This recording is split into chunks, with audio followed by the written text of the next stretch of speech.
같이 기도하겠습니다. 사랑과 은혜가 풍성하신 거룩하신 하나님 아버지 감사합니다. 저희들 십자가의 보혈로 구속하시고 주님의 몸된 교회 가운데 한 지체로 살아가게 하심을 감사합니다. 또한 저희들 이 세상에 버려두지 아니하시고 주님의 몸된 교회 가운데 부르셔서 감사합니다. 우리의 남은 삶을 오직 주님의 말씀에 순종함으로써 주님을 기쁘시게 하고 주님의 영광을 위한 삶이 되게 하여 주시옵소서. 주일에 저희들 또 한자리에 모아주셔서 감사합니다. 오늘도 함께 하셔서 저희에게 필요한 말씀들 마음에 새기고 그 말씀대로 살아가도록 인도하여 주시옵소서. 함께하지 못한 형제 자매들 어느 곳에 있든지 주님의 교회와 주님의 말씀을 생각나도록 은혜 베풀어 주시옵소서. 국내외 도처에서 복음이 전하여지는 곳마다 주님의 역사를 나타내 주시옵소서. 오직 우리의 모든 삶이 주님께 영광이 되게 하여 주시옵소서. 이 시간 주 성령께서 주장하여 주시고 도와주시옵소서. 우리를 구속하시고 부활하신 주 예수 그리스도의 이름으로 기도드립니다. 아멘. 네, 성경 찾겠습니다. 사무엘상 17장입니다. 사무엘상 17장 구약성경 437쪽입니다. 41절부터 51절까지입니다. 사무엘상 17장 41절입니다. 찾으셨으면 저와 함께 교독하면 좋겠습니다.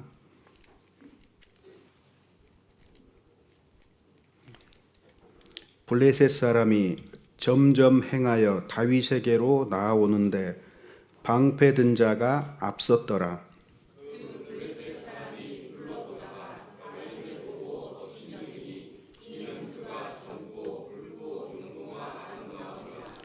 블레셋 사람이 다윗에게 이르되 내가 나를 개로 여기고 막대기를 가지고 내게 나아왔느냐 하고 그 신들의 이름으로 다윗을 저주하고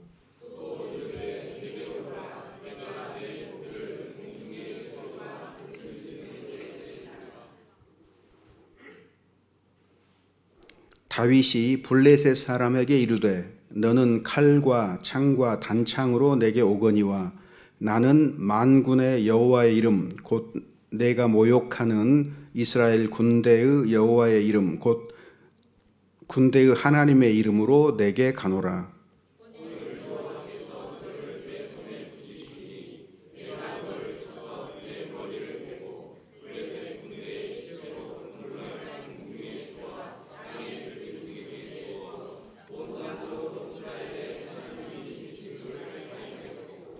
또 여호와의 구원하심이 칼과 창에 있지 아니함을 이 무리로 알게 하리라.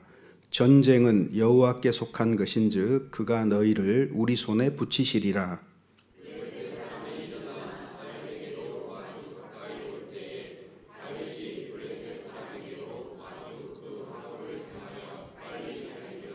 손을 주머니에 넣어 돌을 취하여 물매로 던져 블레셋 사람의 이마를 치매 돌이 그 이마에 박히니 땅에 엎드러지니라.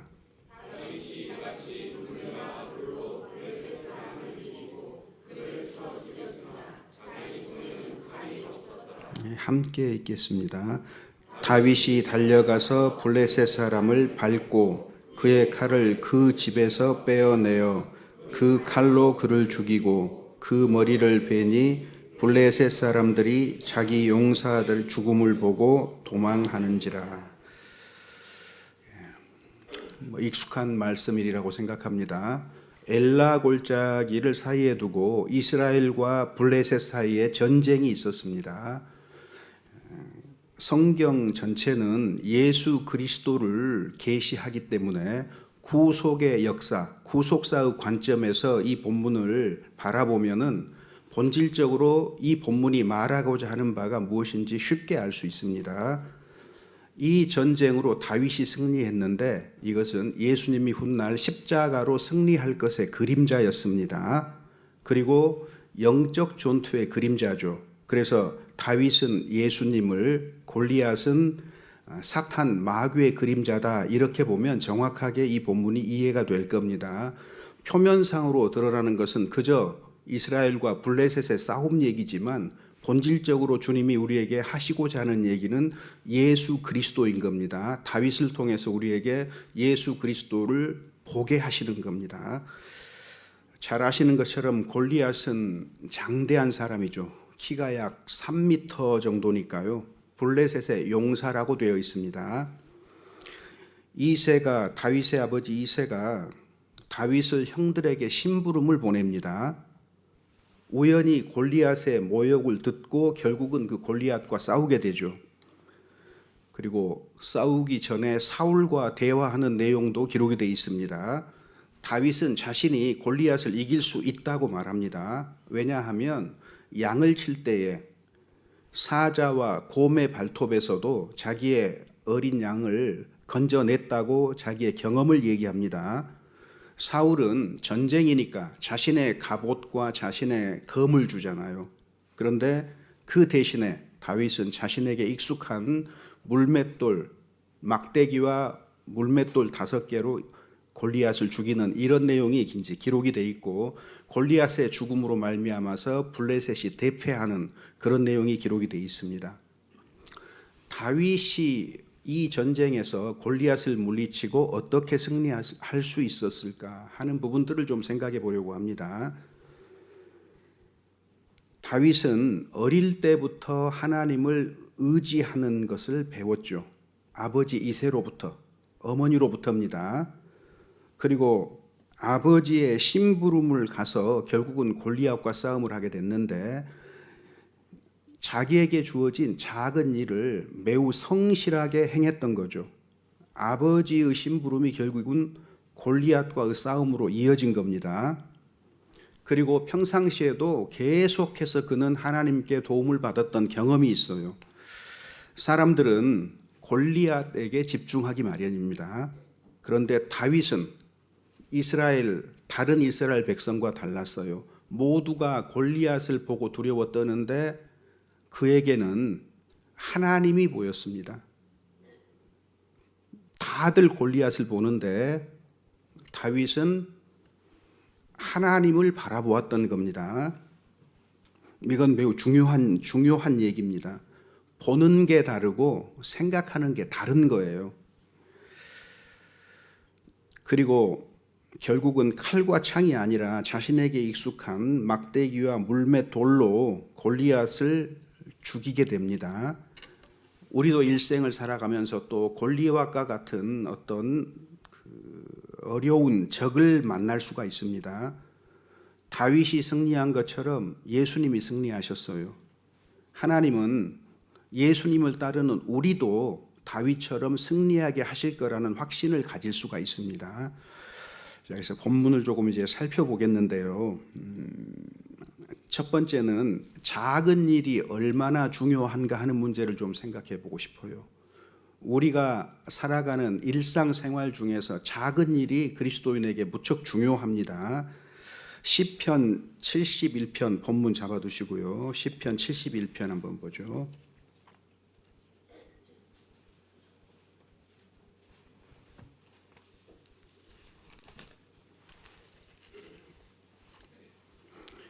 시편 71편 5절 보면은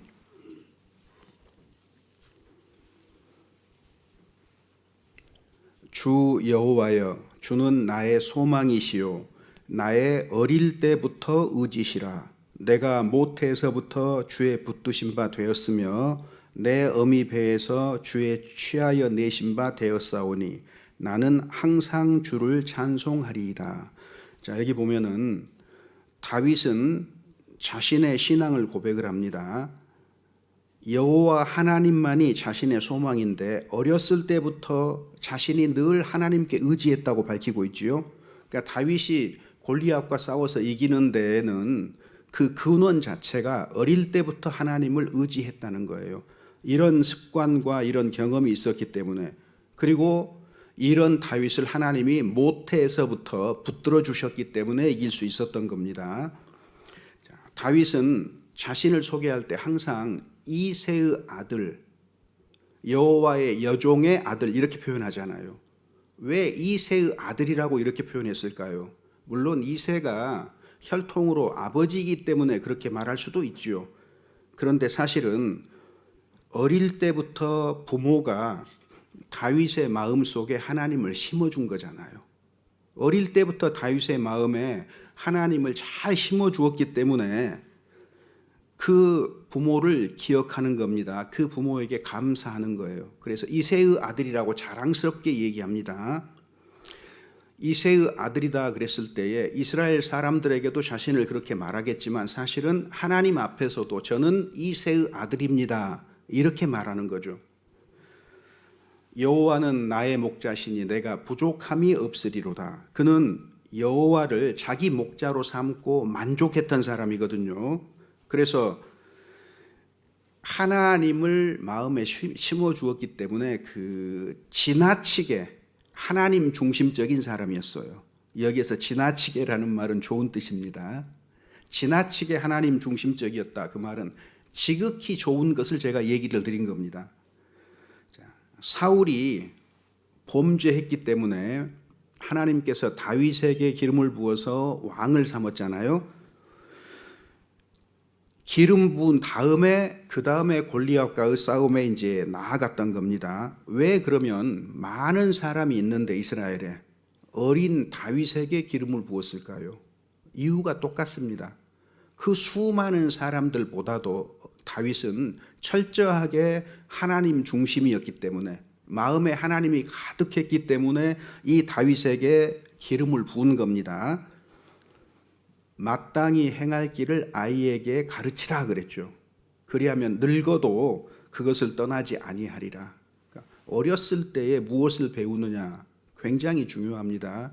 교회 학교도 있고 우리 더 어린 애들도 있잖아요. 부모가 그들에게 무엇을 가르치고 가르칠 것인가 하는 문제입니다. 아이들의 최고의 교사는 사실 부모거든요. 평소에 부모로서 내가 아이에게 어떤 모습을 보이고 있는가 한번 좀 생각해 볼 필요가 있어요. 훗날 아이가 자라서 어려움이 있을 때 물론 하나님을 의지하겠지요. 그러나 부모의 모습도 떠올릴 거예요. 가장 집안에서 많이 본 부모의 모습이 떠오르겠지요. 부모님이 하나님을 의지하는 모습을 떠올린다면 힘을 내게 될 거예요. 여러분 부모님 한번 생각해 보세요. 어떤 모습 생각납니까? 우리 교회학교 아이들은 우리 엄마는 늘 기도하는 분이에요. 기도하는 모습이 가장 많이 떠올라요. 우리 아빠는 틈만 나면 성경을 읽고 성경을 말해줬어요. 그러면은 훗날 선택을 하거나 어려움 가운데서 그 아이가 올바른 선택을 할 가능성이 아주 큽니다. 왜? 본대로 행하기 때문에 그럴 거예요. 들은 대로 행하기 때문에 그럴 거예요. 다윗이 그러한 사람입니다. 그래서 처음부터 신앙은 잘 배우는 것이 매우 중요합니다. 할 수만 있다면 어렸을 때부터 신앙은 잘 배우는 게 중요합니다. 그렇지 않으면 여러 가지 문제가 있는 거예요. 다윗이 왜 아버지의 심부름 쉽지 않은 길이었음에도 불구하고 그 순종하고 형들에게 먹을 것을 가져다 주는 그 심부름길에 나섰을까요? 아버지를 존중했기 때문이에요. 아버지를 존경하기 때문입니다. 아이들에게 심부름 시켜보신 적 있죠? 부모를 존경하면은 기꺼이 예하고 부모의 말에 순종하며 그 심부름을 하게 되잖아요. 다윗이 마찬가지입니다. 그리고 아버지의 심부름을 하는 이 모습이 사실은 다윗의 신앙을 증거하고 있습니다. 자, 내가 하나님을 섬긴다 그러는데 구체적으로 이 땅에서 부모에게 순종하고 부모를 잘 섬기는 사람이어야 진정으로 하나님을 섬기는구나 라고 우리가 받아들일 수 있지 않겠습니까? 하나님은 섬기는데 부모에게는 함부로 한다. 앞뒤가 안 맞는 얘기잖아요. 그 올바른 신앙이 아니잖아요.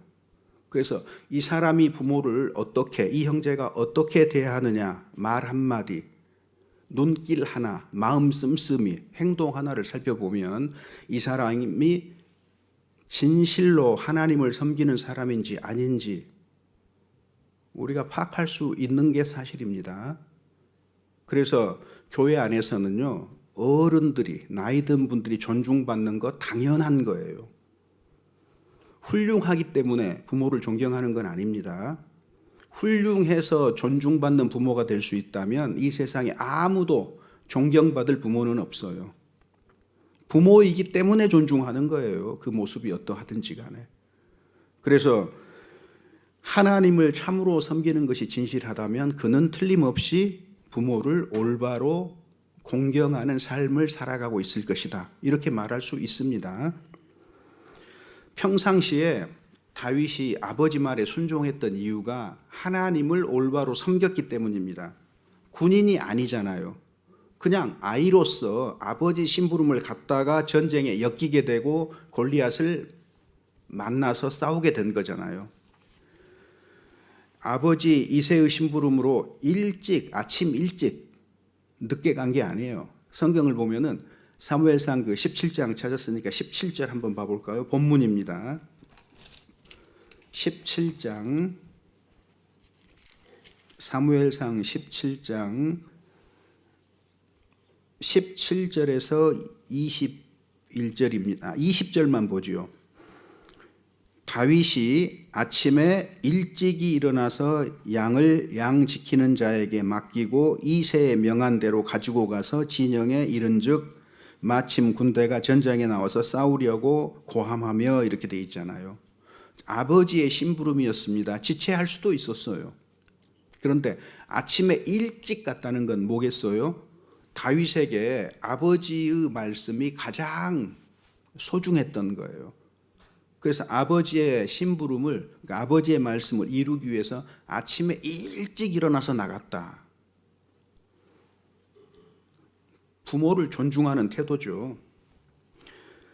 아버지의 심부름은요, 사실은 작은 일이에요. 그런데 아버지의 권위에 순종하자 결국은 큰 일과 연결이 된 겁니다. 중요한 일을 하게 된 거예요. 그래서 그리스도인이 일상생활 중에서 작은 일, 어쩌면 이건 신앙이 아니라고 우리가 생각할 수도 있는 그런 일들을 어떻게 행하느냐, 이게 중요하죠. 꾸준히 성실하게 하는 거예요. 가정에서의 삶이라든가 사회에서의 삶이라든가 혹은 학교에서 삶이라든가 이런 것들이 우리의 신앙생활과 구별되게 생각하면 안 됩니다. 그 모든 것이 신앙생활인 거예요. 내가 사람에게 대하는 것, 그게 바로 하나님을 대하는 것으로 생각하면 됩니다. 그래서 우리의 일상생활, 인생 전체가 사실은 구원받은 이후에는 신앙생활인 거예요. 신앙생활이 아닌 게 없어요. 어느 것 하나도. 아버지의 사소한 심부름도 다윗에게는 하나님을 섬기는 일인 겁니다. 우리에게도 마찬가지예요. 그래서 아버지 심부름 때문에 큰 일을 한 사람들 있잖아요, 성경에. 사울도, 다윗 전의 왕 사울도 아버지 심부름을 하다가 결국은 사무엘을 만나서 기름 부음을 받고 이스라엘의 왕이 되잖아요. 작은 일에서 시작된 겁니다. 사울이 당시에는요, 그 형들을 찾아서 이리 다니고 저리 다니고 해가지고 그 거리 계산해 보면은요, 100km도 넘는 길을 간 거예요. 사울도 아버지 심부름으로 어린 나이에. 이건 놀라운 일입니다. 아버지의 명을 중요하게 생각하지 않았다면 그렇게 먼 길을 갈 리가 없어요. 한두 군데 찾아보다가 아유 형들이 어디 있는지 못 찾겠어요. 형들의 양떼를 도저히 발견하기가 어렵네요 하고 핑계대고 돌아올 수도 있잖아요. 그런데 끝까지 형들을 만날 때까지 찾습니다. 사울도 비록 하나님께 버림을 받았지만 처음 시작은요, 매우 순종적인 사람이고 겸손한 사람으로 시작했던 거예요. 요셉이 아버지 야곱의 심부름을 가잖아요. 형들을 찾다가 결국은 노예로 팔려가잖아요. 감옥에서 13년 지냈어요. 자, 13년 지날 때까지는 형들을 찾아간 그 아버지의 명이 어때요? 재앙으로 보일 수도 있어요. 그런데 궁극적인 결과는 그가 애굽의 총리가 됐잖아요. 이것이 야곱의 온 식구들을 흉년에서 구하는 계기가 된 겁니다. 아주 큰 일을 한 거잖아요. 그래서 작은 것이 그리스도인에게는 작은 일이 결코 작은 것이 아닙니다. 이것을 성실하게 하면, 순종하는 마음으로 하게 되면 주님의 어떤 큰 일과 엮이게 될지, 큰 일을 만나게 될 거예요. 성경에 나타난 사람들의 모습들이 전부 다 그렇습니다. 여호수아가 어떻게 그 가나안 땅에 들어가서 땅을 분배하는 그 일을 했을까요? 모세를 잘 섬겼기 때문이에요. 어쩌면 모세의 지팡이를 들고 모세 곁에 늘 있었던 사람일지도 모르죠. 그런데 나중에 전쟁의 장군이 되고 결국은 이스라엘의 우두머리가 돼서 가나안 땅에 들어가게 되잖아요. 약속의 땅에 들어가는 겁니다. 그런 모든 것들도 역시 작은 일에서부터 시작된 거예요. 하나님께 귀하게 쓰임받는 사람들의 특징입니다. 이게 우리도 이 땅에 살면서 세상에서 내가 어떤 성취를 이루었어도 구원받지 않았다면 그건 실패자의 삶에 불과해요. 구원받은 사람은 모두가 세상에서 어떤 지위, 어떤 위치에 있고 무엇을 가지고 있을지라도 세상에서는 실패자가 맞습니다. 이제 구원받으면 그때부터 성공의 길로 가기 시작하는 거예요. 세상에서 실패자니까 최소한 내가 주 안에서만큼은 신앙생활을 잘해서 성공하는 삶으로 마무리하는 것이 필요하지 않겠습니까? 구원받기 전의 삶이 실패였다면 구원받은 이후의 삶은 마땅히 성공으로 끝마쳐야 되는데 작은 일들이 중요하고 끝까지 가는 것도 굉장히 중요합니다. 그래서 하나님께 쓰임받은 사람들은 보통 작은 일을 충실하게 하는 거예요. 그렇게 순종하는 행위가 중요한 일과 연결이 되는 겁니다. 교회 안에서 직분을 맡거나 맡길 때도 마찬가지잖아요. 처음부터 큰 일을 하는 게 아니죠. 작은 일을 맡깁니다. 그런데 맡기고 내버려 둡니까? 그 사람이 그 일을 얼마나 충직하게 하는지 지켜보지 않습니까? 형제 자매들도 다 지켜보지 않습니까? 누군가 새 사람이 구원받고 교회 안에 들어왔어요. 모든 시선이 그분에게 쏠릴 거 아니에요. 이분이 어떻게 말하고 어떻게 행동하고 어떻게 신앙이 자라가고 어떻게 직분을 맡아서 또 그 다음에는 어떻게 되고 하는 거 우리의 관심사 아닙니까? 하나님께 귀하게 쓰이는 것이 우리에게 얼마나 기쁨이고 영광스러운 일이겠어요. 하나님은 머리털까지 세신 바 되었기 때문에 우리가 큰 일을 할 때보다는요 아주 사소하고 작은 일을 할 때 우리를 눈여겨보신다는 것을 우리가 알 필요가 있습니다. 머리털까지도 세신 바 되었다. 매우 구체적이고 매우 현실적이고 매우 섬세하게 당신의 자녀 한 사람 한 사람을 바라본다는 겁니다. 사람들이 아무도 알아주지 않아도요 하나님은 나를 보고 계셔요. 얼마나 충성되이 맡겨진 일을 하는가. 맡겨진 일이 없더라도 또 얼마나 철저하게 순종적으로 교회에 참여하고 있는가 눈여겨보십니다. 자, 룻 기억하시죠? 룻은 기어코 시어머니 라오미를 따라서 베들레헴까지 오잖아요. 시어미를 공경했어요. 왜요? 나오미가 훌륭해서입니까? 아니에요. 나오미에게서 하나님을 발견한 거예요. 그래서 나오미의 하나님을 따라서 온 겁니다. 그래서 베들레헴까지 왔는데 나중에 보아스를 만나지요. 그리고 보아스를 통해서 다윗이 출생을 하고 다윗의 계보에서 예수 그리스도가 출생하시잖아요. 육신을 입고 이 땅에 오시잖아요. 룻은 시어미의 하나님을 존경하게 됐던 거예요. 우상숭배 속에서 살다가.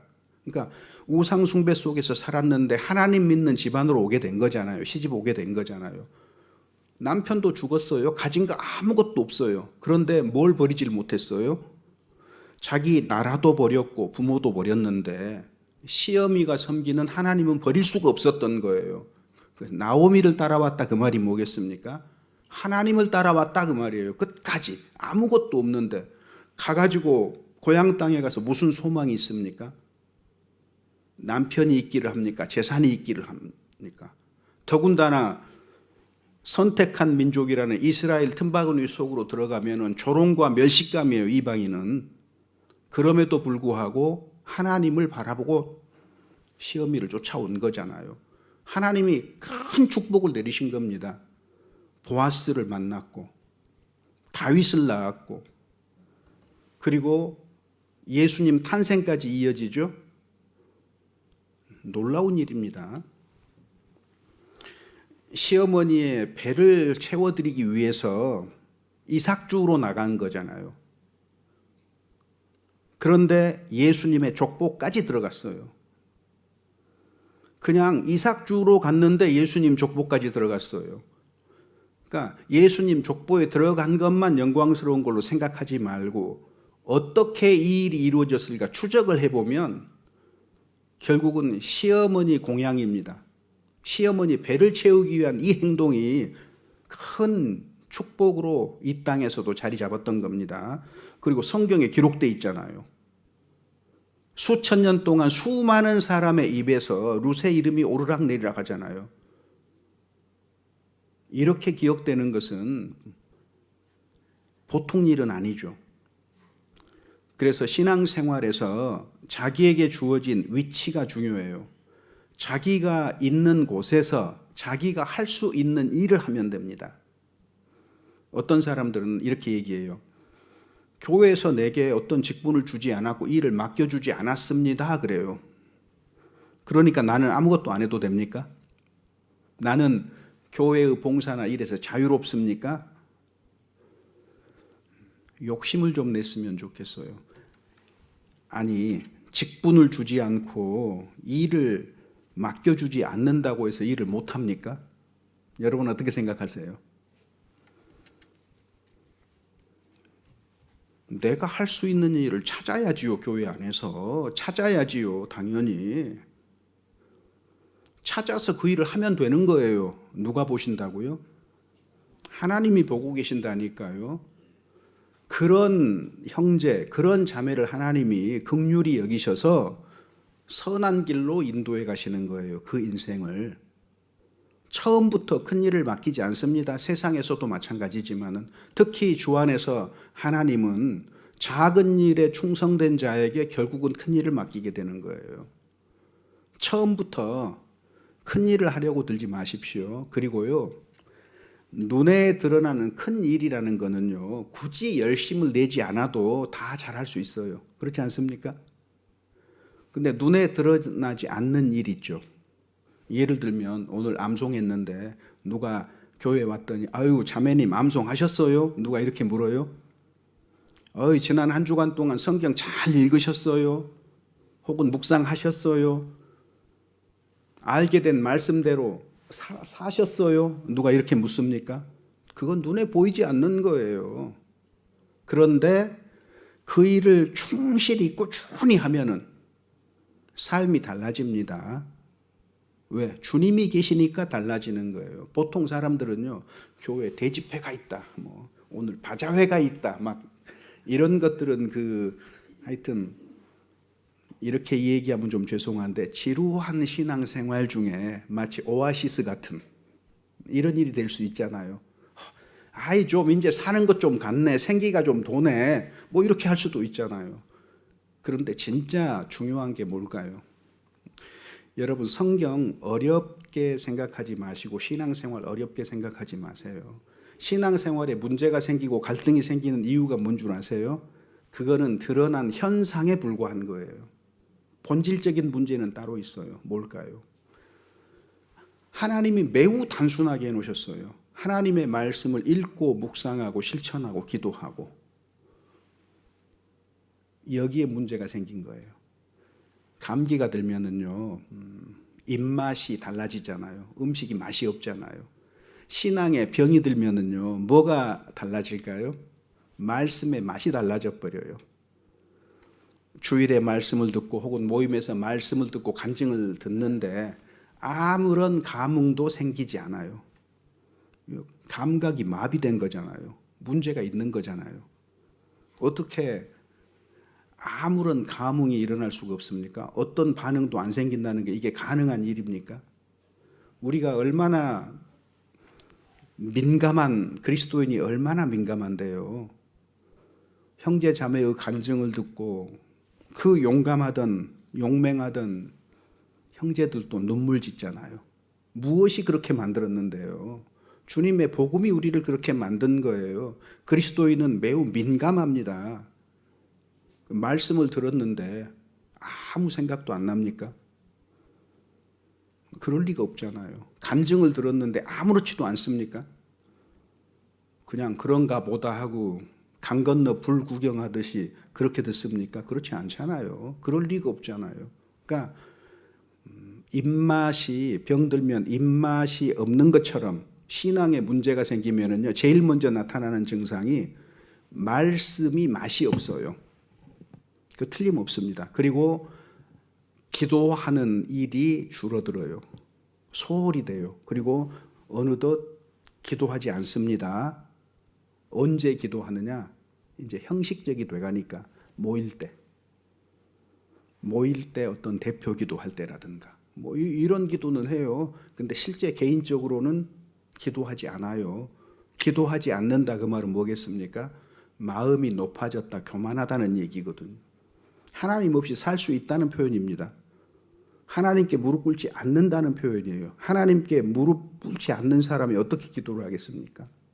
그러니까 우리가 신앙생활을 할 때에 일상생활 중에 주어지는 작은 것들이 있을 거예요. 모임에 참석한다거나 이거요, 가도 되고 안 가도 되는 거 아니거든요. 최선을 다해서 가요. 최선을 다해서. 내가 지금 직장 끝내고 모임에 가면은 끝기도 하거나 혹은 5분 정도밖에 시간이 안 남았는데 가야 될까요? 말아야 될까요? 이런 질문 많이 듣죠. 원칙은 가야 된다. 근데 실제로는 안 가죠. 여러분은 어떤 하나님을 믿으십니까? 나는 끝기도만 참석했습니다. 나는 마지막 5분만 참석했습니다. 다른 형제자매님들은 모임에 1시간 반, 2시간 참석했습니다. 그들은 풍성한 은혜를 얻었겠지요? 근데 내 하나님은 끝기도 중에도 그 5분 가운데도 다른 형제자매들 2시간 속에서 얻은 은혜를 한꺼번에 주실 수 있는 분이에요? 아닌 분이에요? 여러분 어떤 하나님 믿으셔요? 우리 하나님 그러지 말고 내 하나님은 어떤 분이냐고요. 우리 하나님인 거 맞는데 내 하나님하고 불러보세요. 내 하나님은 그 5분 안에 혹은 끝 기도 속에 내게 필요한 모든 은혜를 충만하게 채우실 수 있는 분이라는 걸 믿지 않습니까? 내 하나님은 그런 분인데 가야지요. 어떤 모임이든지. 그게 충성이에요. 그게 작은 일을 끝까지 순종하는 거예요. 그런 마음의 태도로 살아가야죠. 더군다나 우리가 최근 설교 중에 주님 오실 때가 가깝다는 얘기를 많이 들어요. 정말로 가깝습니까? 정말로 주님 오실 때가 가깝습니까? 물론 거제교회 형제 자매님들 잘 사시겠지요. 저는 이렇게 말합니다. 정말로 가까운데 왜 그렇게 사십니까? 내 삶 속에 내 하루의 일과 일주일의 생활 속에 정말로 주님이 가까이 오시기 때문에 하는 행동이 있습니까? 어떤 행위가 있습니까? 없습니까? 한번 보셔요. 내가 정말 주님이 가까이 오니까 내 삶을 조금 정돈해 본다거나 혹은 뒤돌아본다거나 혹은 주님 오실 때가 가까우니까 불필요한 것들을 버린다거나 나쁜 습관을 버린다거나 뭔가 내가 주님 정말로 가까이 온다는 것을 그렇게 진실하게 믿는다면 내 행위가 달라져 있어야 될 거 아니겠어요? 그러면 여러분은 일상생활 중에 무엇으로 주님 오실 때가 가깝다고 말한 내 믿음을 증명할 겁니까? 크게 달라진 거, 주님 온다고 입술로는 말하지만 크게 달라진 게 없습니까? 제가 여러분들 삶을 모르니까 여러분이 스스로 한번 대답을 해보시기 바랍니다. 저는 반성합니다, 개인적으로. 저도 주님이 가까이 오실 것이다라고 얘기를 하면서 제 삶을 보면 주님이 더디 오실 것처럼 살고 있더라고요. 매일 내가 가진 것 하루에 한 가지씩 버리자. 이렇게 하는데요. 지속적으로 안 돼요, 이게. 잊어버려요. 우리 사실 너무 많은 걸 가지고 있거든요. 주님 앞에 갈 때는요, 나와 관련된 어느 것도 물질적인 것은 가져갈 수 없잖아요. 사실은 적게 가진 사람은 아무도 없어요. 필요한 만큼 혹은 그 이상은 다 가지고 있어요. 많이 남길수록 사실은 손해입니다. 많이 남겨질수록 손해예요. 적게 남기는 방법이 이 땅에. 물질적인 것이든 이런 것들은요, 적게 남기도록 한번 삶을 꾸려가 보세요. 실제로. 그래서 나는 구체적으로 그러면 내 생활 중에 무엇을 어떻게 할 것인가는 스스로 한번 결정을 해보셔요. 조금 도전을 해보시기 바랍니다. 입술의 말로만 그치지 말고요. 물론 거제교회 형제 자매님들 잘 사실이라고 믿습니다. 자, 그래서 작은 것에 충성된 자가 큰 것에서 충성된다고 얘기했거든요. 다윗은 양치는 일에 충성이 됐고 부모 섬기는 일에 충성을 다했고 일상의 삶이 결국 그를 큰 인물로, 성경의 큰 인물로 만든 겁니다. 영적인 성장도 마찬가지예요. 작은 일을 꾸준히 쌓으면 이루어지게 됩니다. 천국에서 내가 이 땅에서 하는 일이요, 천국에서 크고 작음과 연결이 됩니다. 우리가 구원은 동일하게 받아요. 그런데 천국에서 우리가 차지하는 위치 그리고 상급과 영광은 각 사람에게 다르게 주어진다는 거 아시죠? 각 사람이 다를 겁니다. 불 가운데서 구원 얻은 사람은 어떨까요? 무궁히 부끄러울 수도 있는 거예요. 겨우 구원은 받았는데 아무것도 주님 뜻대로 한 것이 없어요. 롯이 대표적인 사람이잖아요. 하나님 앞에 어떤 모습으로 섰을까요? 성경이 롯이 의인이라고 기록해 두지 않았다면 우리는 롯이 구원받은 사람이라고 인정하기 참 어렵습니다. 근데 이게 롯의 이야기라고 생각을 하지 마세요. 왜 롯의 이야기를 기록해 놨겠습니까? 그와 같은 사람들이 있을 거라는 것을 얘기하는 겁니다. 그러니 그 부류에 들어가지 말라고 얘기하는 거잖아요. 우리 경계로 기록해 둔 겁니다. 롯의 처를 생각하라. 누가복음 17장에 아주 짧은 한 절이에요. 롯의 처를 생각하라. 왜요? 롯의 처의 모습을 보면서 우리가 배워야 될 게 많으니까요. 소돔성에서 끄집어내줬더니 어때요? 뒤를 돌아다 본 거로 소금 기둥이 되었더라. 창세기는 이렇게 기록합니다. 건져냈는데 뒤를 돌아다 봤어요. 왜 뒤 돌아봤을까요? 소돔성에 미련이 많이 남은 거예요. 이 땅에 미련이 너무 많이 남은 거예요. 소금 기둥이 돼버렸다. 여러분, 소금은 맛을 내기 위해서 필수적인 물질입니다. 근데 소금 기둥은요, 있어도 그만 없어도 그만 아무짝에도 쓸모없어요. 소금 기둥으로 있으면 사람들의 볼거리가 될 것이고, 소금 기둥을 보면 그리스도인들이 누구 생각하겠어요? 롯의 처를 생각하겠죠. 조롱거리가 되는 거예요. 그래서 주님의 피로 거듭났지만 주님 앞에서의 우리의 모습은 서로가 다를 겁니다. 그걸 생각해야 됩니다. 어떤 사람은 무궁한 영광 가운데 해처럼 달처럼 빛날 수도 있고요. 어떤 사람은 별처럼 빛나기도 하고요. 정말 그런 일이 없어야 되겠지만은 어떤 사람 롯처럼 불 가운데서 얻은 구원일 수도 있어요. 항상 신앙생활을 하는데 입술은 사도 바울 같았어요. 그런데 행동은 데마와 같아요. 그럴 수도 있잖아요. 경건의 모양은 가질 수 있어요. 아니, 우리 모임 속에 1년, 5년, 10년 있으면 경건의 모양은 충분히 가질 수 있어요. 그런데 경건의 능력이 나타나느냐 그 말이죠. 경건의 모양은 있으나 경건의 능력을 부인하는 자들에게서 돌아서라고 얘기하잖아요. 우리가 서로 사랑해야 되는 거 맞지만, 우리가 주님을 따라가는 거 맞지만 교회 안에서 함께 살도록 했잖아요. 내가 좋아하는 사람들과 살게 한 게 아니거든요. 하나님이 함께 살도록 우리를 교회 가운데 모으셨어요. 그러니까 나를 제외하고는 다 나와는 다른 사람들이에요. 내 마음에 드는 사람 있을까요? 없을까요? 없어요.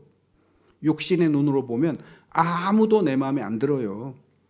그런데 하나님께서 함께 신앙생활하라고 공동체로 모아두셨단 말이에요. 사랑하는 거 맞지요. 서로 사랑하도록 노력해야 되고 추구해야 되지요. 그러나 가능하면 신앙의 본이 되고 덕이 되는 사람들을 가까이 하도록 노력하세요.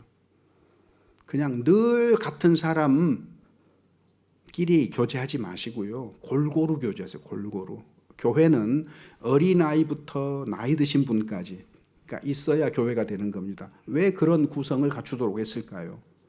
나이 어린 사람에게서도 혹은 나이 드신 분들에게서도 젊은 사람들에게도 볼 것이 있고 배울 것이 있기 때문이거든요. 생각해 볼 거리들이 있기 때문이거든요.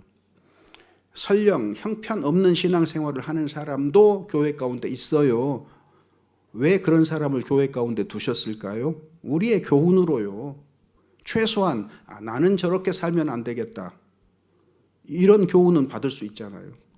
그리고 그리스도인이 성경대로 살지 않는 것이 얼마나 힘든 일이에요. 늘 문제를 일으키고 말썽을 일으키는 사람들, 그렇게 사는 거 쉬운 일 아닙니다. 우리를 위해서 참 고생 많이 해요. 그러니까 교훈으로 삼으셔요. 미워하지 마시고. 그리고 기다려요. 기도하세요. 누군가 문제가 있다면 당장 권면을 해야 될 만큼 급한 일이 아니라면 기다려줘야 됩니다. 언제까지요? 그분이 바뀔 때까지 기다려줘야 돼요. 주 안에서. 왜? 주님이 살아계셔요. 너희가 하나님의 성전이라고 했고 하나님의 성령이 너희 안에 거하시는 것을 알지 못하느냐 그랬잖아요. 주님이 바꿔 가실 거예요. 지금은 형편없는 모습이지만. 그럼 내가 하는 일은 뭐예요? 어찌됐든 따뜻하게 교제 안에 있도록, 교회 가운데 있도록 하고 내가 할 일은 기도로서 기다리는 거예요. 마침내 1년, 2년 시간이 지나서 그 형제가, 그 자매가 바뀌었을 때 어때요? 하나님이 내 기도에 응답하신 거고 나는 큰 기쁨을 얻을 수 있을 것이고 내가 성내지 아니하고 다투지 아니하고 변론하지 아니하고 끝까지 기다렸다는 것, 그것이 위대한 승리 아니에요? 여러분, 주님의 재림을 우리가 기다립니다. 기약 없이 기다립니다.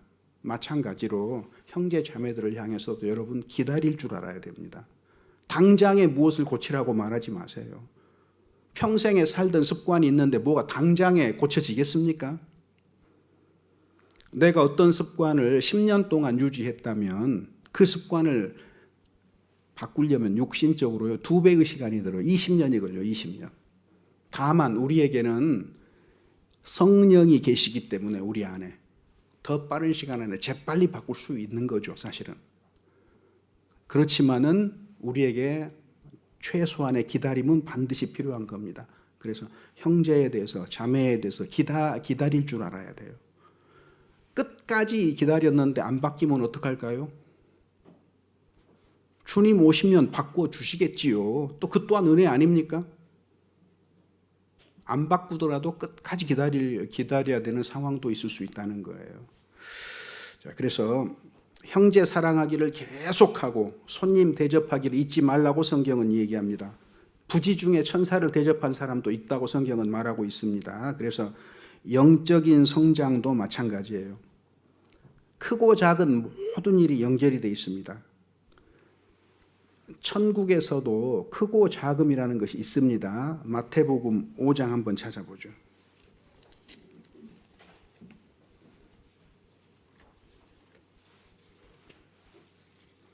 마태복음 5장 19절입니다.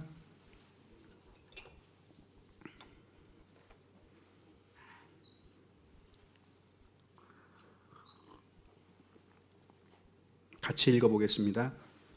그러므로 누구든지 이 계명 중에 지극히 작은 것 하나라도 버리고 또 그같이 사람을 가르치는 자는 천국에서 지극히 작다 일컬음을 받을 것이요 천국에서 크다 일컬음을 받으리라. 자, 천국에서 크게 되는 일이 있고 작게 되는 일이 있다고 분명하게 얘기하잖아요.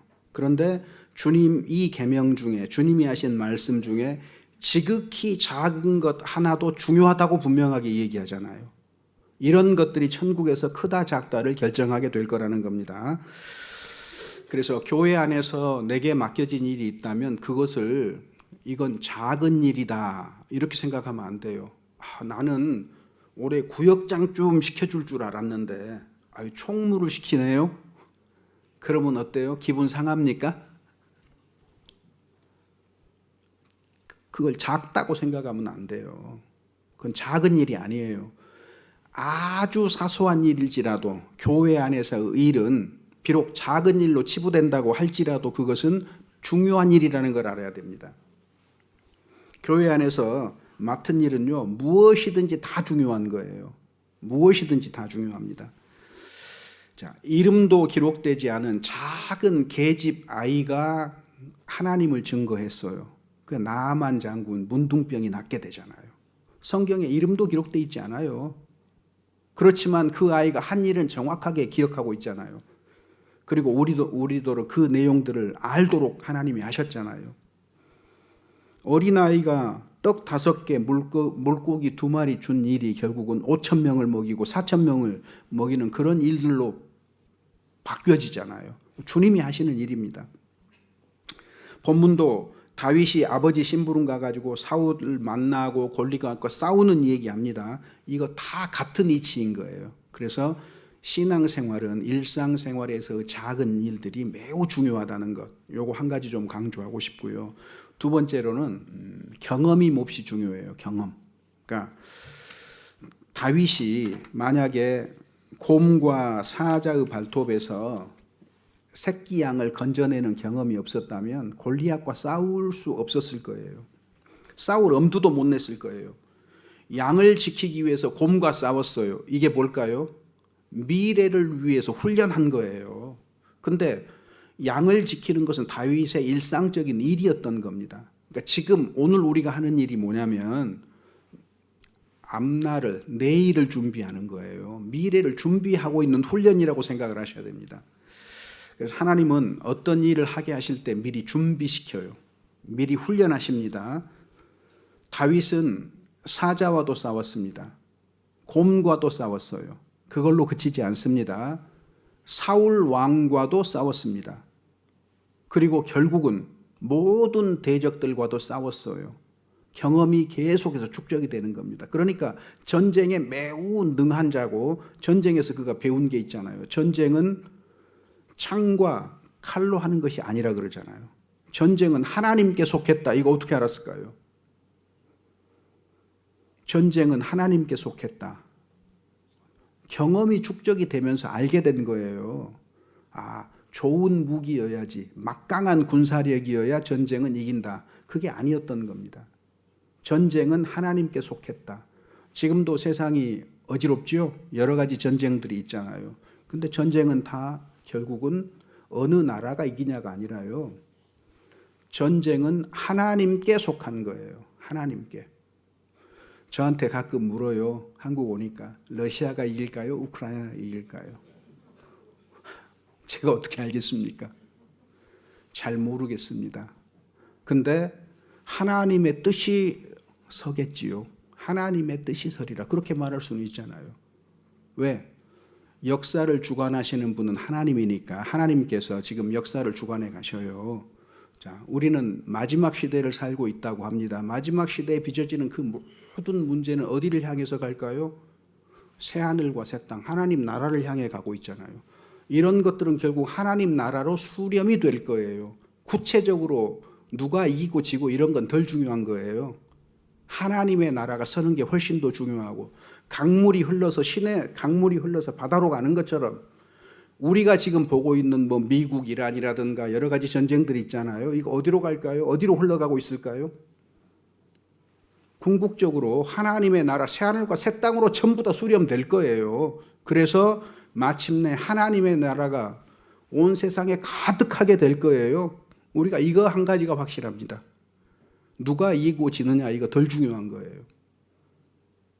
이해되셨죠? 누가 이기고 지느냐는 중요한 문제가 아니에요. 하나님 뭐라고 얘기하셔요? 하나님 나라가 설 거라고 우리에게 약속을 하셨잖아요. 그러니까 마침내 그 나라가 세워질 것이라는 거 우리는 압니다. 그리고 그것이 소망입니다. 주님이 오시면 이 땅에서도 이루실 겁니다. 그러면 모든 것이 뒤집혀질 거예요. 그러니까 주님 오시옵소서 하고 기다려야죠. 성경 마지막도 마찬가지잖아요. 내가 진실로 속히 오리라. 아멘 주 예수여 오시옵소서. 마라나타 신앙이라고 그랬잖아요. 아멘 주 예수여 오시옵소서. 우리는 그날 손꼽아 기다립니다. 왜? 그날이 되면 모든 것들이 세상의 질서, 무질서가 질서로 잡힐 테니까요. 그날에는 하나님을 섬기는 자들이 잘 될 거니까요. 빛과 사랑이 가득한 나라가 될 거니까요. 여러분 생각해 보세요. 세상에 있는 나라들은요, 항상 흥하고 망했습니다. 우리 잘 아는 것처럼 바벨론 망했어요.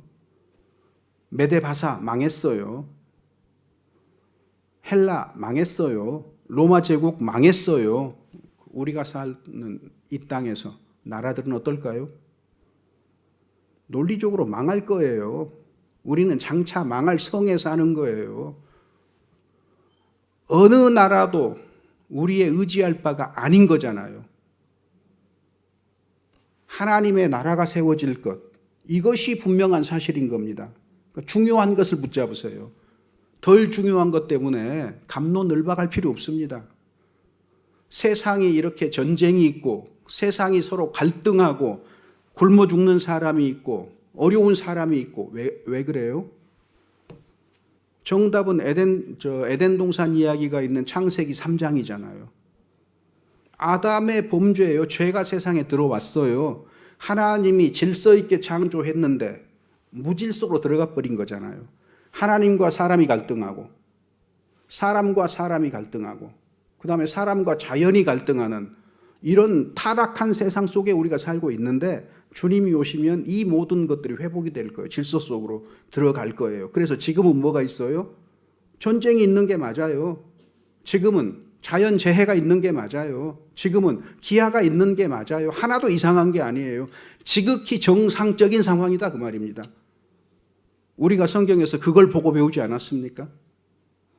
이 땅에 전쟁이 있는 거 당연히 있을 게 있는 건데 놀랄 게 또 뭡니까?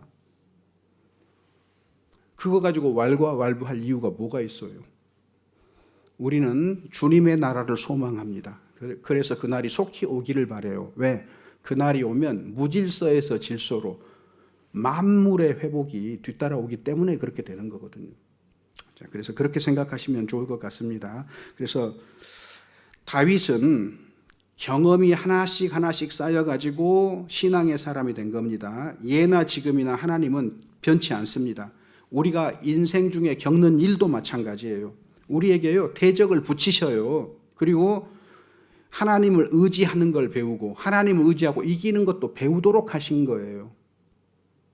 내게 있는 모든 일은요 하나님의 허락하에 하나님의 섭리 속에서 되어진 일이라고 믿어야 됩니다. 야곱을 라반 곁에 두셨잖아요. 야곱이 얼마나 잔꾀가 많은 사람이에요. 근데 라반의 집에서 20년 동안 고생했잖아요. 그런데도 야곱이 꺾이지 않습니다. 결국은 야복강에서 천사와 씨름하는 가운데 뼈가 꺾이잖아요.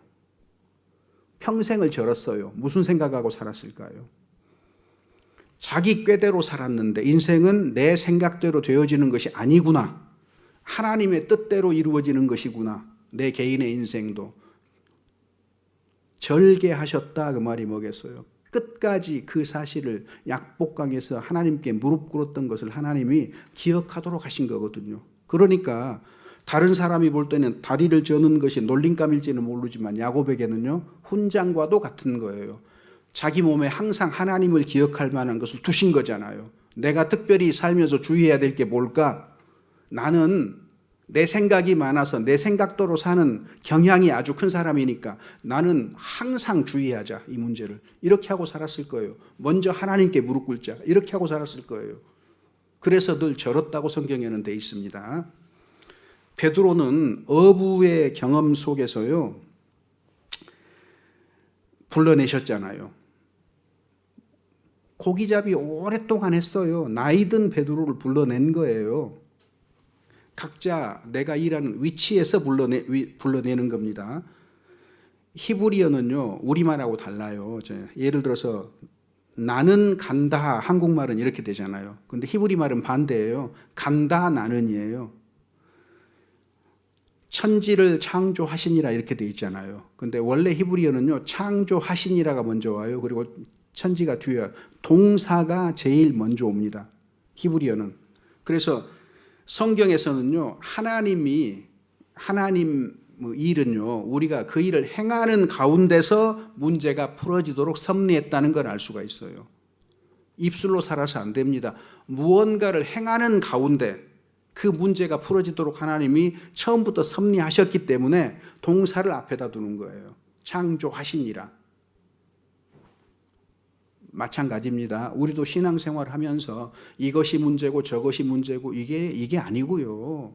그러니까 문제니까 그 문제를 해결하기 위해서 내가 무엇을 하고 있냐 그 말이에요. 하나님 뜻대로. 그런 가운데 문제가 풀어지는 거예요. 자, 그래서 경험들이 다윗의 일상의 크고 작은 경험들이 골리앗을 두려워하지 않고 하나님을 의지하게 한 겁니다. 그래서 하나님을 어려서부터 알았다는 것, 그 다음에 경험, 작은 일이죠. 작은 일 그리고 경험. 그리고 세 번째로요. 작은 이제 믿음의 중요성을 언급하지 않을 수가 없어요. 골리앗이 사시는 하나님의 군대를 40일 동안 조롱했다 그랬잖아요. 이스라엘 사람들의 주제는 뭘까요? 40일 동안 전쟁을 북돋우는 사람이 와가지고 이스라엘을 모욕을 합니다. 이스라엘 하나님을 모욕을 합니다. 자, 그러면은 여러분이 만약에 이스라엘의 군사라면 무슨 얘기하겠어요? 40일 동안. 어렵습니까? 40일 동안 누구 얘기할까요? 골리앗 얘기하겠죠. 근데 골리앗 얘기를 안 하는 사람이 하나가 나왔어요. 다윗입니다. 다윗은 골리앗 얘기를 하는 게 아니라요. 하나님 얘기를 해요. 이것이 다른 점이에요. 이스라엘 사람들의 주제는 골리앗이었는데 다윗은요. 이스라엘은 골리앗에 대해서 말했지만 하나님에 대해서는 아무 말도 하지 않고 있어요. 그런데 다윗은 남달리 하나님에 대해서 얘기하는 거예요. 사시는 살아계신 하나님의 군대를 모욕하고 있다. 하나님의 명예를 굉장히 중요하게, 이름을 중요하게 생각합니다. 이 점이 다른 거예요. 형들조차도 다윗이 어떤 신앙을 가졌는지 잘 모르고 있어요. 모든 사람이 오직 골리앗만 주목하고 있는데 그들에게는 하나님이 보이지 않습니다. 그런데 다윗에게는 하나님이 보이는 거예요. 그래서 다윗이 믿음으로 행할 수 있었던 거죠. 이는 우리가 믿음으로 행하고 보는 것으로 행하지 아니함이라. 성경 이렇게 얘기합니다. 우리의 돌아보는 것은 보이는 것이 아니요 보이지 않는 것이니 보이는 것은 잠깐이요 보이지 않는 것은 영원함이라. 여러분, 우리가 성경을 통해서 돌아보고자 하는 것은 보이지 않는 거예요. 영적인 거, 신령한 거예요. 눈에 보이는 거, 물질적인 거, 육신적인 거를 돌아보려고 한 게 아닙니다. 그래서 항상 사람과 일의 배후에 보이지 않는 하나님을 바라볼 수 있는 눈이 필요해요. 그런데 우리는 사람이라는 벽에 가리워버려서 하나님을 보지 않을 때가 너무 많아요. 어려운 일을 만날 때, 어려운 일은 보이는데 하나님은 안 보이죠? 어떻게 하면 이 일을 처리할까? 이렇게 생각하잖아요. 어떻게 하면 이 문제를 풀까? 문제를 푸는 게 중요한 게 아니라 그 문제의 배후에 계시는 보이지 않는 하나님을 바라보고 하나님과 대화해야 된다니까요. 거기에서 답을 얻어야 됩니다. 그러면 이 문제의 성격과 이 문제가 어떻게 풀릴지 알게 되는 거예요. 그래서 잠깐만이라는 말이 필요해요. 잠깐만. 신앙생활할 때. 너는 범사의 그를 인정하라. 그리하면 내 길을 지도하시리라. 범사, 모든 일을 하나님께 맡긴다는 게 뭐겠어요? 하나님을 먼저 생각하고 하나님께 기도한다, 혹은 하나님께 묻는다, 하나님께 대화한다, 하나님과 대화한다 그 말이잖아요. 그런데 우리는 문제에 가리워서 하나님은 보이지 않고 문제만 커 보이잖아요. 사람에 가리워서 사람만 커 보이지 하나님은 안 보이잖아요. 모든 그리스도인이 예외 없이 쉽게 빠지는 함정입니다. 다윗은 골리앗을 봤어요. 그런데 그 배후에 계시는 하나님을 봤다는 거예요. 눈이 달랐던 거죠. 보는 눈이. 보이는 게 달랐다는 거죠. 자, 다윗에게는 문제가 보인 것이 아니고요. 하나님이 보였다. 이게 중요합니다. 그래서 오직 자기 하나님을 아는 백성은 강하여 용맹을 발하리라. 성경은 이렇게 말하고 있습니다. 자, 사람에게는 골리앗이 크게 보이는데 다윗은 포커스가 달랐어요. 가나안 전쟁 때도 마찬가지잖아요. 대표적으로 여호수아와 갈렙은 뭘 봤어요? 하나님과 하나님이 하신 말씀을 봤어요. 너희가 밟는 땅을 주리라고 하신 하나님의 말씀이 있었어요. 그런데 이스라엘 사람들은 누구 봤죠? 가나안 7부족의 장대하고 강한 가나안 7부족 본 거예요. 그들에게는 전차도 있고 뭐도 있고. 그러니까 하나님이 그들을 통해서 일하지 않는 거예요. 그들은 준비되지 않은 겁니다. 오직 여호수아 갈렙만이 하나님을 바라봤기 때문에 그를 귀하게 쓴 거잖아요. 나중에 갈렙은 나이가 85세가 되어도 내 젊을 때만큼 힘이 있다고 얘기하잖아요. 하나님이 힘을 보존하셔서 계속해서 나이와 상관없이 주님 일을 하도록 은혜를 베풀어 주신 겁니다. 자, 그다음에 네 번째는요. 믿음뿐만 아니라 이제 익숙한 무기죠. 많이 들어보셨죠? 평상시에 양을 치면서 익숙한 무기가 있어요. 양을 치던 막대기와 물맷돌입니다. 주님은 우리에게 일을 맡기실 때 내가 잘 활용할 수 있는 것을 쓰십니다. 영적 전쟁을 할 때 각 사람에게 달란트와 은사가 다 달라요. 달란트는 태어나면서부터 주시는 겁니다. 은사는요, 거듭날 때 주시는 거예요. 그래서 각 사람의 재능과 달란트가 다른데 사울의 투구라든가 갑옷 같은 것은 다윗에게는 전혀 익숙하지 않은 무기예요. 다윗은 수금을 잘 타는 사람입니다. 즉 음악을 잘하는 사람이었죠. 그러니까 평상시에 수금을 잘 탄다 그 말은 그 하프가 꽤 어려운 악기예요. 평소에 계속 익히고 연습했다 그 말이잖아요. 그 다음에 물맷돌을 잘 던진다. 여러분 생각해 보세요. 어렸을 때 새총 가지고 이렇게 탁 하는데 새가 맞던가요? 잘 안 맞아요. 이거 상당한 연습이 필요합니다. 근데 물맷돌은요, 이렇게 돌려가지고 돌을 넣는 건데 이거 쉽겠습니까? 이거 전문가가 되려면요, 보통의 훈련, 얼마나 많은 시간을 들여서 연습했겠어요. 어려서부터.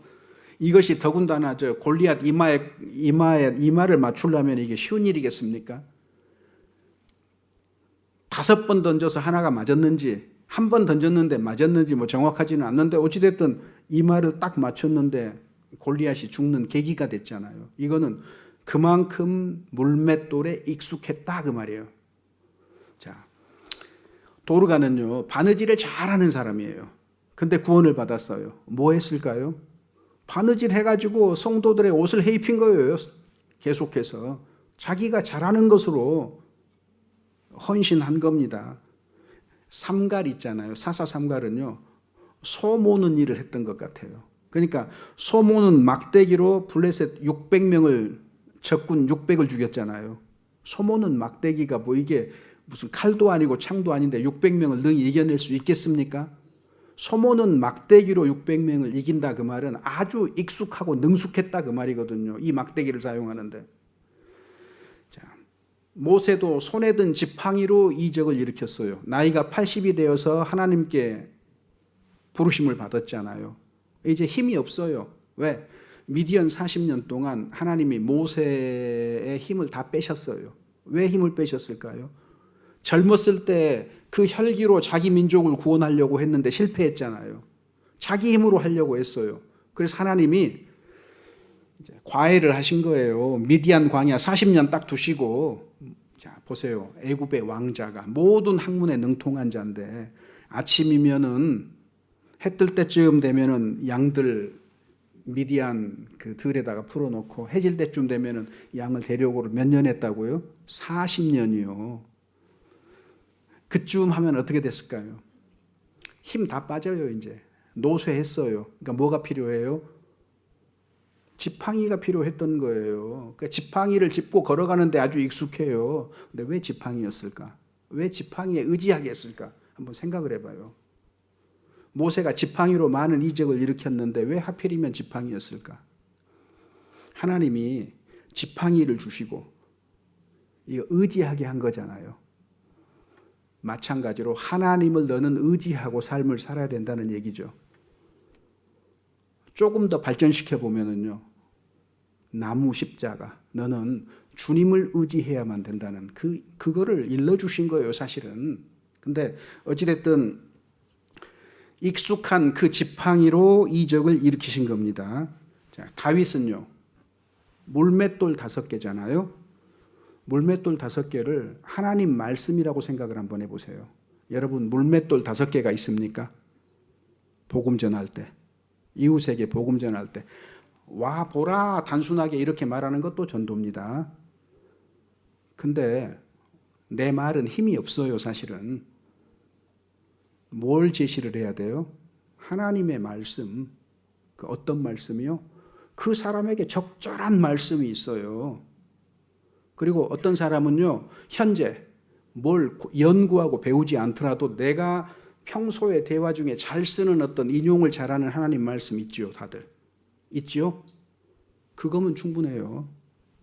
성경을 우리가 더 알아가야 될 필요는 물론 있지요. 그런데 현재 지금 잘 알고 있는 말씀으로 전도를 해야 돼요.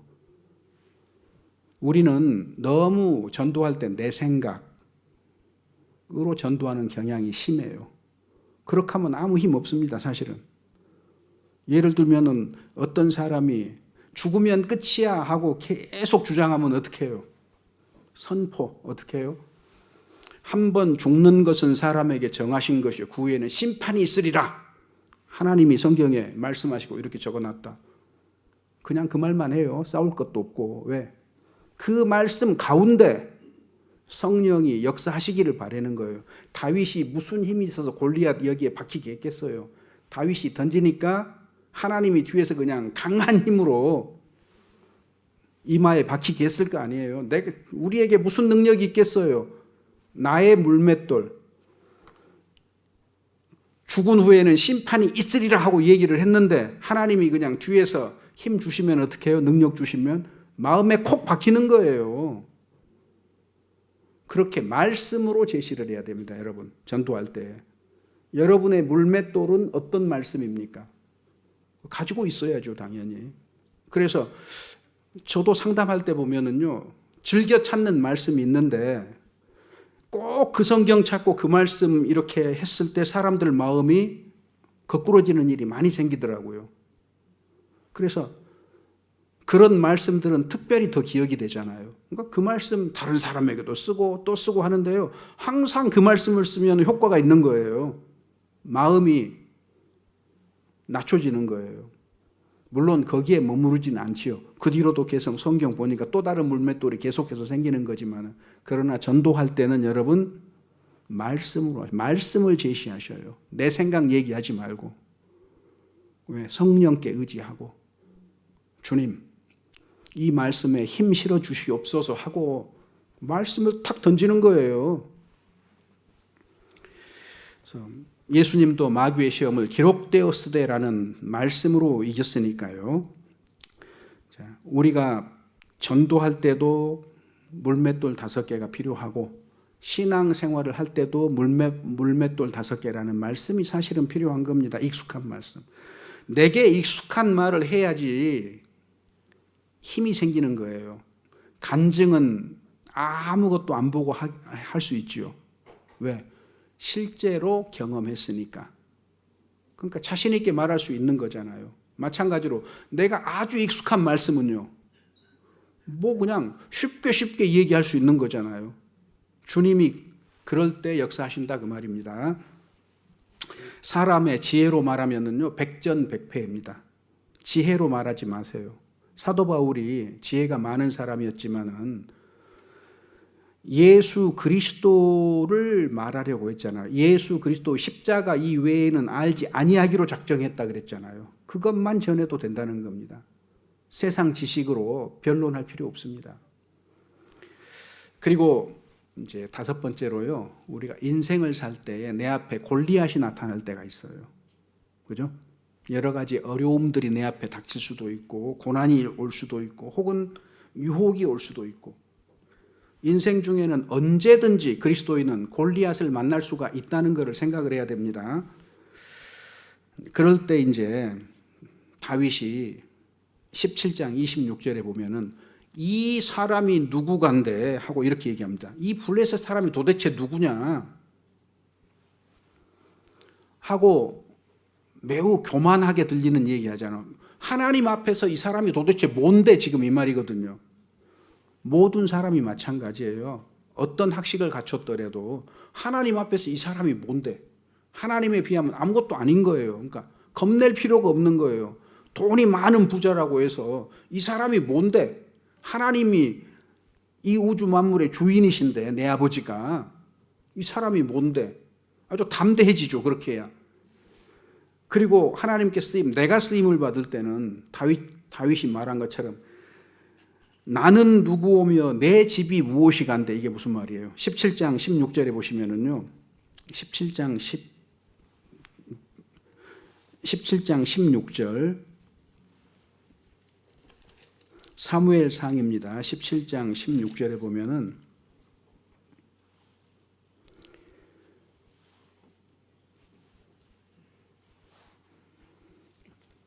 미안합니다. 26절입니다.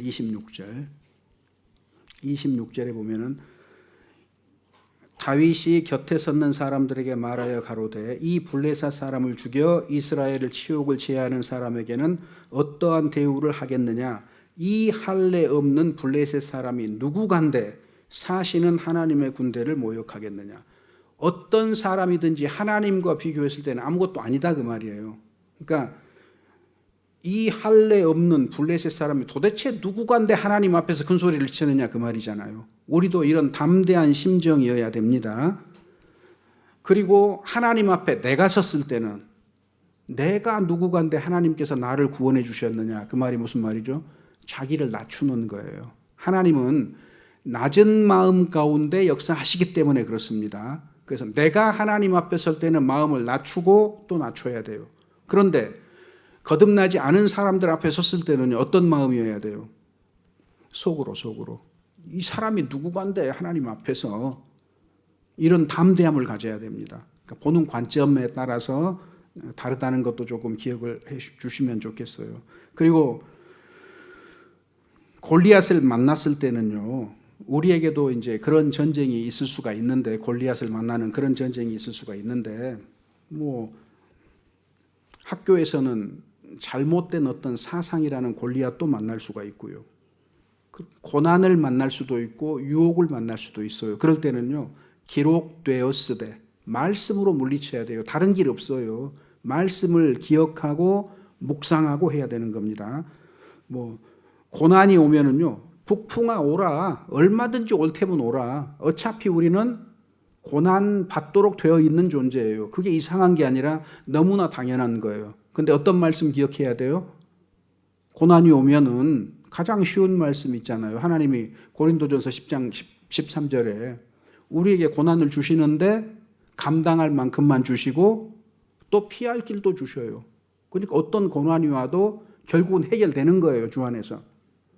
이건 약속이니까요. 그래서 그 말씀을 되뇌어요. 생각해 떠올려야 되죠. 그러면서 고난을 그 눈으로 봐야 됩니다. 그런데 문제를 풀려고만 하니까 꼬이는 거거든요. 보통 어떤 문제가 생겼을 때 우리는 이 문제를 어떻게 풀까 하고 관심을 집중하잖아요. 어떻게 풀까? 그게 아니고 이 문제를 통해서 하나님은 나에게 어떻게 섭리하고 계시는가? 내가 무엇을 알기를 원하실까?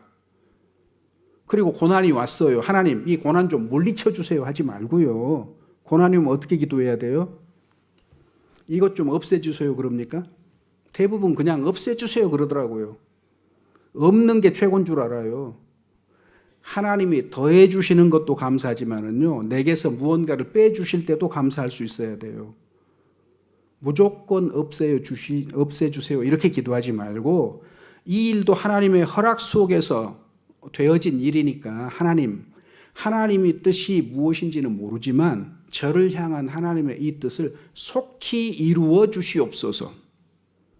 고난을 통해서 하나님이 내게 이루시고자 하는 바를 속히 이루어 주시옵소서. 이게 맞지요. 왜? 고난을 통해서 충분히 배워야 될 거 아니에요. 하나님이 원하시는 바를. 그래야 고난이 끝나지요. 그냥 아무것도 배우는 거는 싫고 하나님의 섭리도 생각하기 싫고 나 힘드니까 빨리 이 문제 좀 치워주세요. 이건 그리스도인의 기도라고 보긴 좀 어렵습니다. 미숙한 거죠. 이 고난 잘 받도록 힘 주십시오라든가 섭리를 알게 해달라든가 주님의 뜻을 다 이루신 다음에 이 고난을 제해 주십시오라든가 뭔가 이런 어떤 생각이 조금 달라져야 될 것 같습니다. 자, 유혹도 마찬가지죠. 항상 기도하고 낭망하지 말라고 했습니다. 기도라는 것이 굉장히 유익한 거예요. 그리고 이제 여섯 번째로요. 다윗 한 사람이에요. 다윗 한 사람. 이스라엘 모든 사람이 아니고 다윗 한 사람이 갑자기 나타난 거예요. 하나님을 보는 한 사람. 그래서 다윗이 그 17장 46절에서 49절 한번 보죠. 17장 46절에서 49절 보면은요. 46절에 보면은 오늘 여호와께서 너를 내 손에 붙이시리니 내가 너를 쳐서 내 머리를 베고 블레셋 군대의 시체로 오늘날 공중의 새와 땅의 들짐승에게 주어서 자, 그다음에 온 땅으로 이스라엘에 하나님이 계신 줄을 알게 하겠고 여호와의 구원하심이 거기는 그만 읽겠습니다. 46절에 보면은 온 땅으로 이스라엘의 하나님이 계신 줄을 알게 하겠다 그랬잖아요. 다윗은 소원 하나가 있는데 이스라엘 모든 백성뿐만 아니라 블레셋 사람들조차도 이 땅에 하나님이 계신다는 것을 알게 되기를 원했던 거예요. 하나님 이름이 높임받기를 원합니다. 이스라엘의 하나님이 진짜 하나님이라는 것을 알도록 하고 싶은 거예요. 그래서 그리스도인은 이미 이기는 생명이 들어와 있습니다. 다윗도 이겼지만은 예수님도 십자가에서 승리했잖아요. 그러니까 우리는 예수님을 의지하고 이기는 거예요. 죄의 종이었던 우리가 결국은 십자가로 승리하잖아요. 그래서 구속의 여명이 밝아진 겁니다. 지금 이스라엘이 골리앗 때문에 쩔쩔매고 있는 거예요. 그런데 다윗 한 사람이 나타나서 이 문제 해결하잖아요. 그 예수님의 그림자잖아요. 사단에 매여서 죄와 죽음의 종노릇하던 우리에게 예수님 한 사람이 나타났습니다. 그리고 십자가에서 피 흘려서 우리를 구속하셨고 사흘 만에 부활하셨잖아요. 그로 말미암아서 우리가 죄에서 세상에서 심판에서 지옥에서 놓여놨잖아요. 다윗 한 사람이 나타난 겁니다. 마찬가지로 이것은 예수 그리스도가 나타나실 것에 대한 그림자였던 겁니다. 그래서 많은 사람도 중요한데요. 한 사람의 삶이 진짜 중요한 거예요. 우리가 거제시 밖에 나가서 이제 살잖아요. 그러면 내 한 사람이 어떻게 사느냐가 거제 교회를 대표하는 거고 예수 그리스도의 몸된 교회를 대표하는 거잖아요. 얼마나 이 삶이 중요하겠습니까? 하나님 한 한 사람의 삶을 중요하게 여기십니다. 의인 10명이 없어서 소돔성이 멸망했어요. 예루살렘 거리를 왕래하여 보라. 의인 한 사람이 있는가 보라 그랬죠. 예루살렘에 의인 한 사람이 없어서 결국은 예루살렘이 멸망하잖아요. 한 사람이 얼마나 중요하겠습니까? 그래서 이스라엘에도 의인 한 사람 찾았는데 없었어요. 결국 심판받았어요. 엘라 골짜기에서 지금 두 군대가 마주보고 있는데 한 사람이 있어야 되는 거예요. 한 사람. 다윗이 나타나기 전에는 그 한 사람이 없었던 겁니다. 신앙생활, 교회 안에서도 마찬가지. 한 사람의 마음이 불타야 그 불이 옆으로 번져나가서 큰 불이 될 거 아닙니까? 내가 다른 그리스도인을 만나면 시너지 효과가 나타나는 게 맞습니다. 그래서 우리가 그런 한 사람이 될 필요가 있어요. 다윗처럼 혹은 예수님처럼. 그래서 사무엘상 7장 11절 12절에 보면은 에베네셀이라는 말이 나와요. 여호와께서 여기까지 도우셨다 이렇게 말씀하고 있습니다. 사실 하나님은 구원 전에도 도우셨고 구원 받을 때도 도우셨고 구원 받은 후에도 우리를 도우신 분입니다. 그래서 에베네셀 여기까지 도왔다. 여기까지만 도왔다는 말이 아니라요. 넘치도록 풍성하게 도왔답니다. 우리에게 이와 같은 하나님이 계신다는 거예요. 우리의 모든 삶에서 넘치도록 풍성하게 도울 하나님이 계셔요. 우리의 감각이 둔해서 그런 것들을 미처 알아차리지 못하는 겁니다. 그래서 여기 사무엘상 17장 정리해 보면은요. 작은 일이 첫 번째는 중요하다. 그 다음에 경험이 필요하다. 신앙에도. 그리고 인생 중에는 항상 믿음으로 나아가야 된다. 물맷돌, 익숙한 말씀을 사용할 줄 알아야 된다. 그리고 우리 인생에도 골리앗이 나타날 수가 있지만은 말씀으로 능히 이길 수 있다는 것. 한 사람의 삶은 정말 중요하다. 우리의 인생은요, 영적인 전투입니다. 놀이터가 아니에요. 그런데 하나님이 도우시는 싸움이기 때문에 능히 이길 수 있다는 게 우리에게 위로가 되는 겁니다. 여기까지 말씀드리겠습니다. 같이 기도하시죠.